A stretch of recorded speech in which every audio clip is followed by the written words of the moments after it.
Este ano o Fantástico está investigando os gargalos do Brasil. Já mostramos bilhões de reais desperdiçados no sistema elétrico e na transposição do Rio São Francisco. Chegou a hora da série Brasil, quem paga é você. Sônia Bride, qual é o tema dessa noite?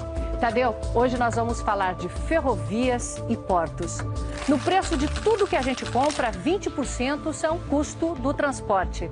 Dá R$2 em cada 10, Tadeu. É muita coisa. E a consequência a gente vê. Este ano o Brasil teve uma super safra de grãos. E a comida ficou mais barata? Não ficou. Isso porque o preço do transporte fica mais caro ano a ano. De 2003 até 2011, o frete desde a lavoura mais do que triplicou. É uma situação absurda, Sônia. E essa conta acaba sendo de todos nós.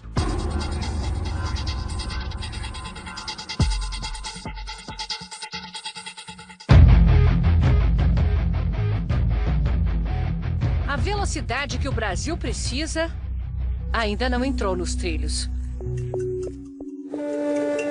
É preciso uma caminhonete fazendo as vezes de trem para percorrer a ferrovia Norte-Sul no centro do país.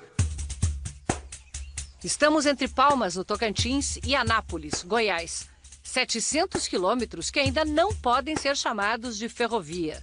O país gastou 5 bilhões e 100 milhões de reais.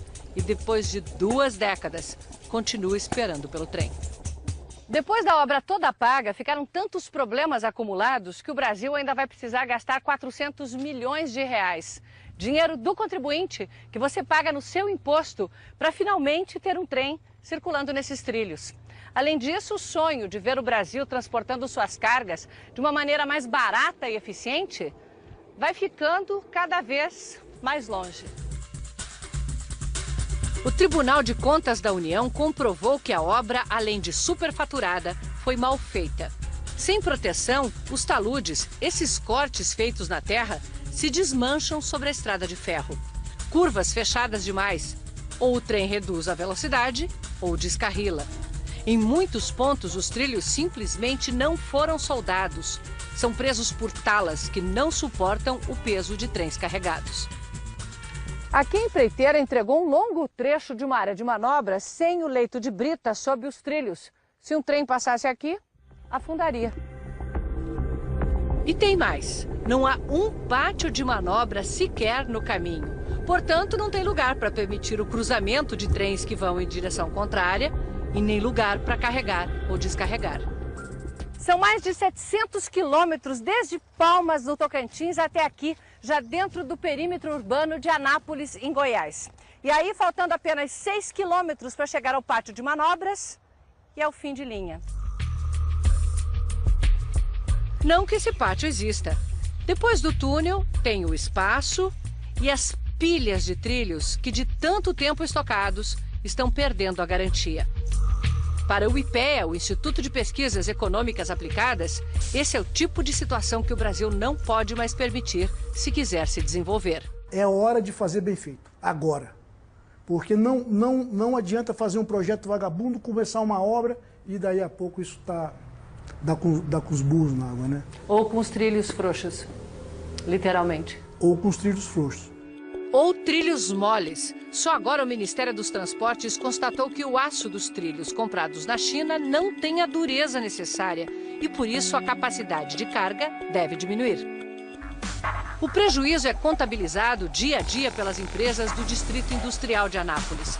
Só desta aqui saem todo mês caminhões que percorrem 300 mil quilômetros fazendo entregas. O transporte hoje para a nossa empresa representa em torno de 30% do custo final do produto. Com a ferrovia, o custo poderia cair, criando as condições para expandir os negócios. Nós vamos crescer, em média, 30% ao ano após a ferrovia estiver funcionando. Para o atual presidente da Valec, a empresa do governo encarregada de construir ferrovias, a obra atrasou e ficou tão mais cara porque foi feita sem um projeto executivo. Não necessariamente aquilo que foi feito a mais significa um dano ou um prejuízo ao erário, mas evidentemente uma falta de planejamento. Tá? Eventualmente você pode ter má-fé e algum desvio na obra que a gente tenta coibir de todo jeito, mas uma falta de planejamento pode dar vazão a isso, sim. Agora a Valec fará os projetos antes de qualquer nova licitação. Mas parece impossível ter chegado até aqui numa obra que começou há 26 anos, ainda no governo Sarney. Eu acho que nenhum presidente terá condições de interromper esta obra. Mas parou. 18 anos. Retomada no segundo mandato do presidente Lula, continuou sendo feita sem projeto. Hoje, o governante toma a decisão de fazer e aí é que a máquina vai preparar aquele projeto para ser executado. Como a sociedade está ansiosa, você acaba comprimindo a preparação do projeto e para começar mais rapidamente a obra. Para o Tribunal de Contas da União, isso é uma porta aberta para a corrupção. Quando a obra já começa assim, com um projeto que se sabe que não é o projeto adequado, já se cria um clima de desorganização, que favorece a pessoas, fraudes, corrupção, que se favorece a tentativas de ganhar indevidamente por meio dos chamados aditivos.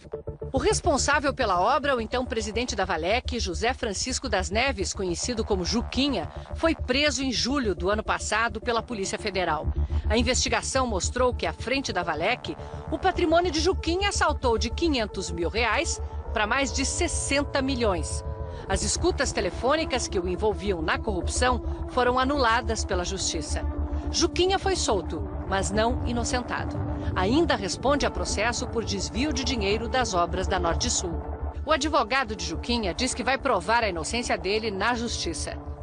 Bernardo Figueiredo preside a EPL, a empresa de planejamento de logística, criada pelo governo no ano passado para fazer os projetos de infraestrutura antes de as obras começarem.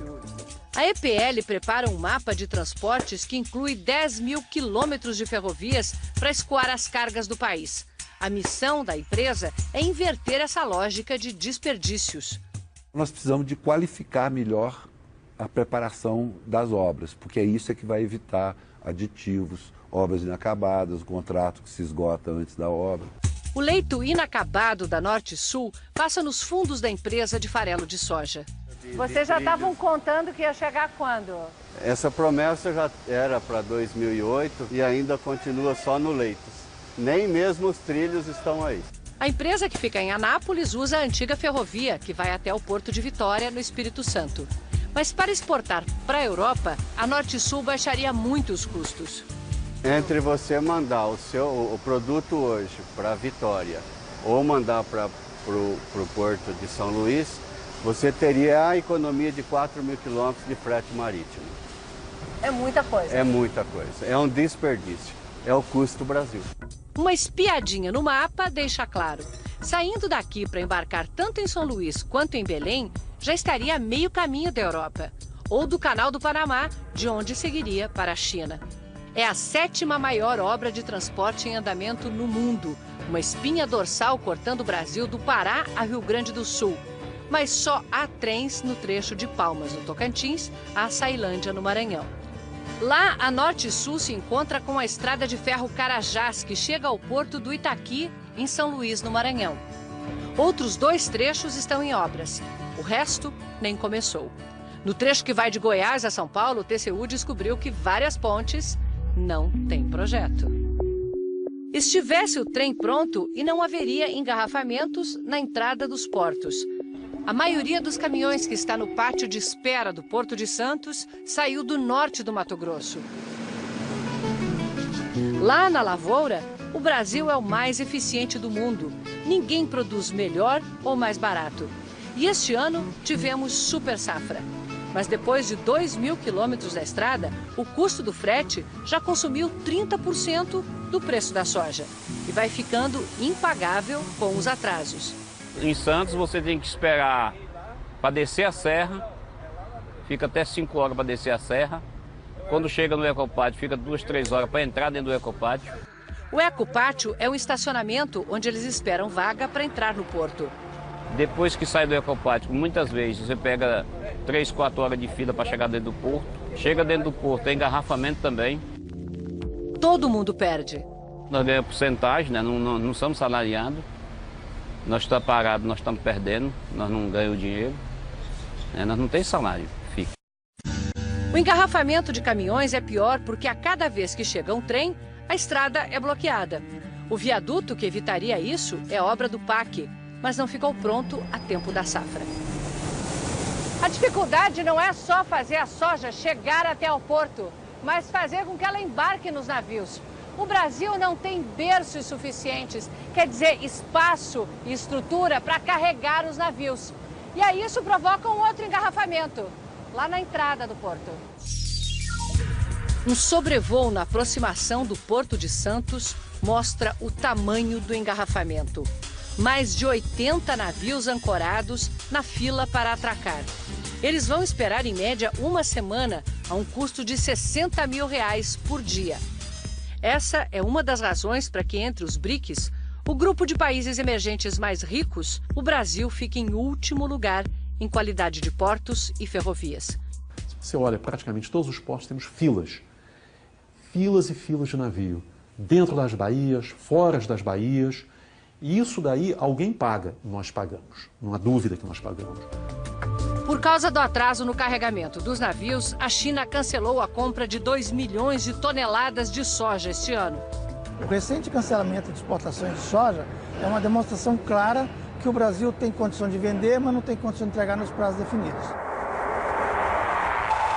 Esse armazém aqui é o exemplo de como o sistema entra em colapso. Há 3 dias parou de receber soja porque está completo, com 135 mil toneladas de soja. Dá para carregar 2 navios, só que ela não pode carregar porque não tem espaço no porto para os navios atracarem. Vai ter que esperar mais 15 dias para começar a carregar e a receber nova soja. A empresa dona deste armazém divide apenas um leito com outras 3.